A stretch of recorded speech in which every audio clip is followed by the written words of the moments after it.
मी वर्षा गाटकर. आपण पाहतात S Bharat news network. बातमी आहे गडचिरोली जिल्ह्यामधील.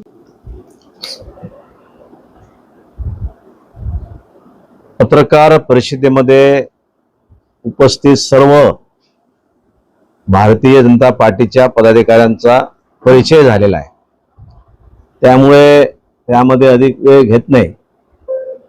परंतु या पत्रकार परिषदेमध्ये उपस्थित सर्व पत्रकार बंधूंचं, भगिनींचं मी मनापासून अभिनंदन करतो.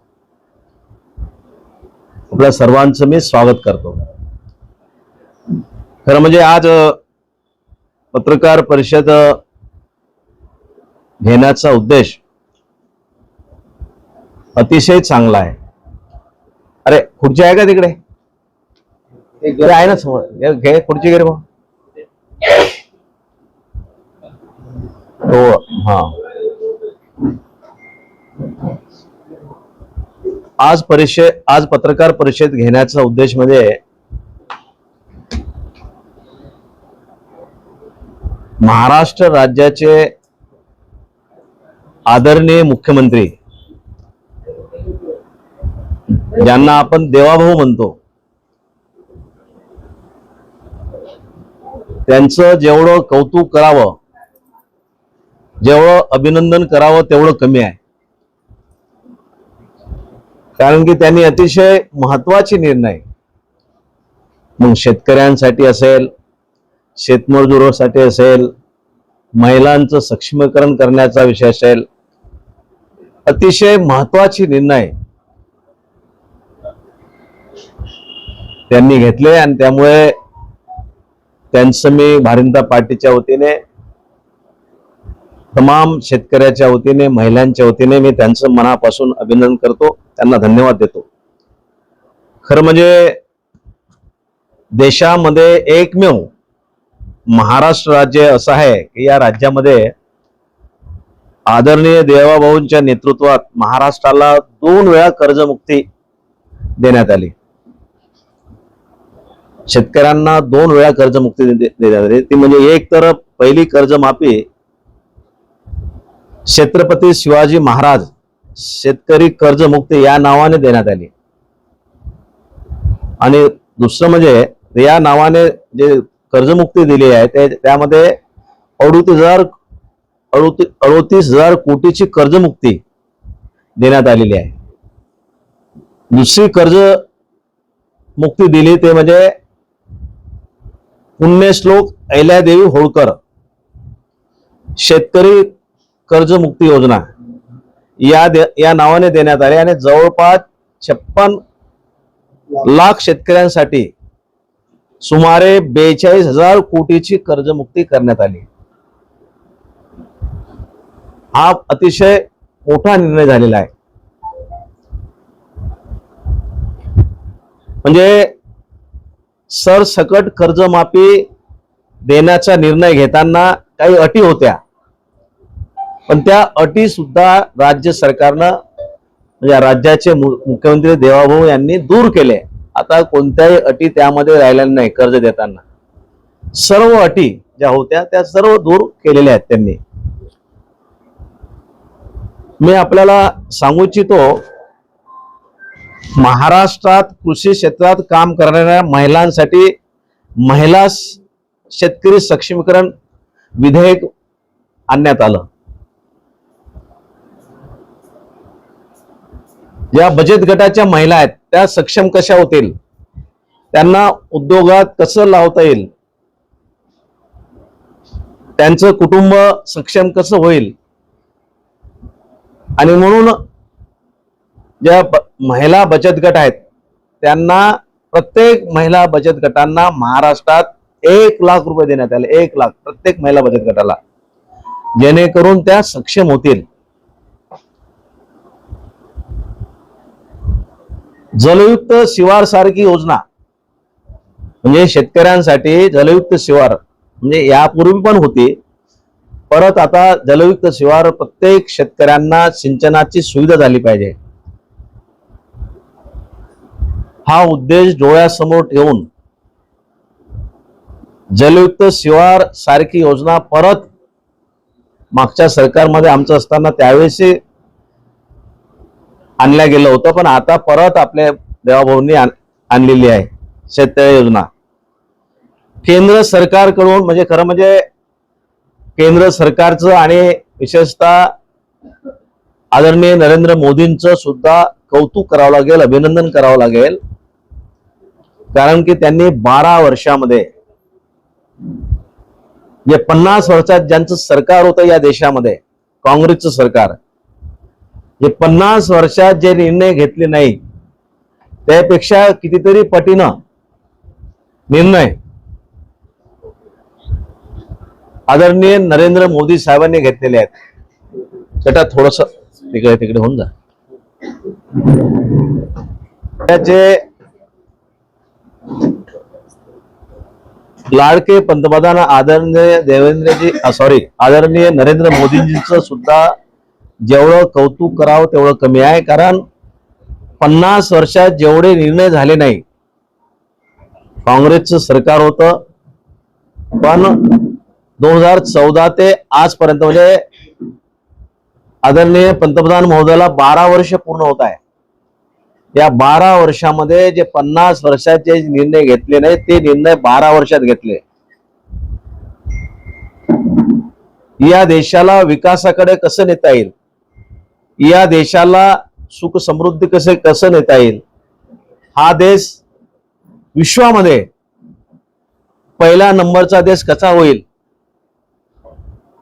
खरं म्हणजे आधी आपण काँग्रेसच्या काळात शेवटचा क्रमांक होता, आर्थिकदृष्ट्या शेवटचा क्रमांक होता. आता आपण नरेंद्र मोदींच्या कार्यकाळामध्ये 3ऱ्या क्रमांकावर आलो आर्थिकदृष्ट्या. आणि आपल्या माहिती सांगतो, जर परत आमचं सरकार आता 5 वर्ष चालणारच आहे, म्हणजे 15 वर्ष, परत पहिल्या क्रमांकावर विश्वामध्ये आपला देश पहिल्या क्रमांकावर आल्याशिवाय राहणार नाही, हे मी तुम्हाला या निमित्तानं सांगू इच्छितो आर्थिकदृष्ट्या. आणि आता त्यांनी शेतकऱ्यांसाठी मागच्याही काळात किसान सन्मान योजना अंतर्गत 6,000 रुपये दिल्या गेले. आज सुद्धा या काळात सुद्धा परत त्यांना 6,000 रुपये देण्यात येत आहे. आता त्यांचा परत निर्णय येणाऱ्या काळात वाढणार आहे, म्हणजे 6,000 पेक्षा अधिक द्यावं शेतकऱ्यांना, हा त्यांचा निर्णय अजून घेतला नाही, पण ते करणार आहेत. एवढंच नाही तर महाराष्ट्र सरकारने सुद्धा, आदरणीय देवाभाऊच्या सरकारने सुद्धा शेतकऱ्यांना 6,000 रुपये दिले जात आहे. खरं म्हणजे काँग्रेसच्या काळात जर शेतकऱ्यांचं नुकसान जर झालं तर फार तुकडी मदत दिल्या जात होती, फार तुकडी. 50 रुपयाचा चेक, 100 रुपयाचा चेक, 200 रुपयाचा चेक, 500 रुपयाचा चेक. जर आपण बँकेत जर गेलो तर खातं काढायला 300 रुपये 400 रुपये खर्च येत होतं आणि उरवत होते त्यांच्याकडे हातात 100 रुपये 200 रुपये. काय करणार, अशी स्थिती काँग्रेसच्या काळात होती. पण आता हे 6,000 रुपये तर देण्यात येतच आहे, राज्य सरकार देत आहे, केंद्र सरकार पण देत आहे शेतकऱ्यांना. पण त्या पलीकडे मी तुम्हाला सांगतो, पीक विमा सुद्धा लागू केलेला आहे, केंद्र सरकारने सुद्धा, राज्य सरकारने सुद्धा. पूर्वी केंद्र म्हणजे काँग्रेसच्या काळात पीक विमा दिला जात होता, ज्या शेतकऱ्यांचं नुकसान झालं त्यांना पीक विमा दिला जात होता.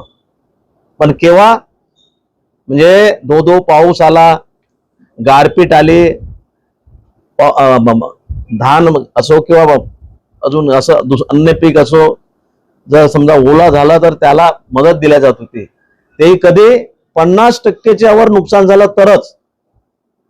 पण आता केंद्र सरकारने आणि राज्य सरकारने असं ठरवलं, आता 50%च्या वर नाही आहे, 50%च्या खाली जरी नुकसान झालं, म्हणजे 33% जरी नुकसान झालं शेतकऱ्यांचं, तरी त्याला मदत देण्यात येईल. तेही किती, 1.5 पट. पूर्वी तोकडी मदत दिल्या जात होती, कमी मदत दिल्या जात होती, मी आता सांगितलं. पण आता 1.5 पट. जर समजा 1 लाख रुपयाचं नुकसान झालं तर 1.5 लाख रुपये, 1.5 लाख रुपयाचं नुकसान झालं तर 2 लाख रुपये, 2 लाख रुपयाचं नुकसान झालं तर 2.5 लाख रुपये, 2.5 लाख रुपयाचं नुकसान 3 लाख. पण 1.5 पट मदत केंद्र सरकारच्या वतीनं राज्य सरकारच्या वतीनं दिल्या जात आहे हे मी तुम्हाला या निमित्तानं सांगतो. पूर्वी एखाद्या शेतकऱ्यांचं नुकसान जर झालं तर त्याचा सर्वे केला जात होता. सर्वे कोणाच्या मार्फत केला जात होता? तहसीलदाराच्या मार्फत, आरआयच्या मार्फत, पटवाऱ्याच्या मार्फत, ग्रामसेवकाच्या मार्फत. आणि जेव्हा अशा प्रकारे सर्वे केला जात होता त्यावेळेस त्या सर्वेमध्ये भेदभाव केला जात होतं.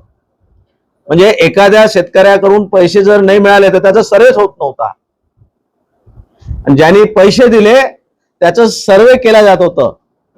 पण आता केंद्र सरकारच्या काळात, राज्य सरकारच्या काळात हे चालत नाही.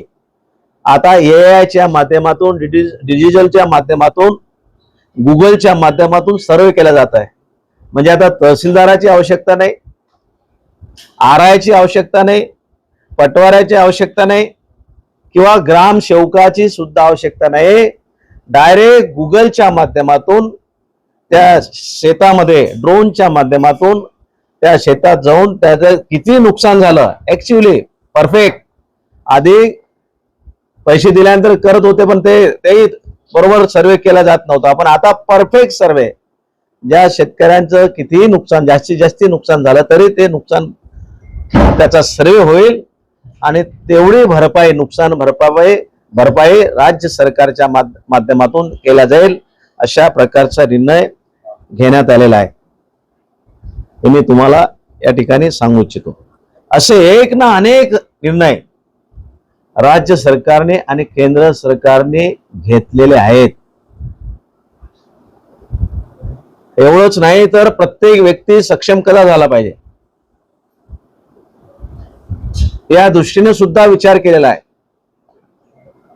त्याचं डबल इन्कम कसं होईल हा सुद्धा विचार केंद्र सरकारने, राज्य सरकारने केलेला आहे. आणि म्हणून केंद्र सरकारचं, राज्य सरकारचं जेवढं कौतुक करता येईल, जेवढं अभिनंदन करता येईल, ज्यांना जसं धन्यवाद देता येईल तेवढं कमी आहे.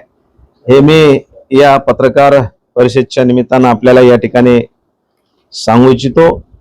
आणि मी अधिक आपला वेळ घेणार नाही. आपल्याला अशाच नवनवीन घडामोडी पाहण्यासाठी आमच्या YouTube चॅनलला लाईक करा, शेअर करा आणि सबस्क्राईब करा. जोहार.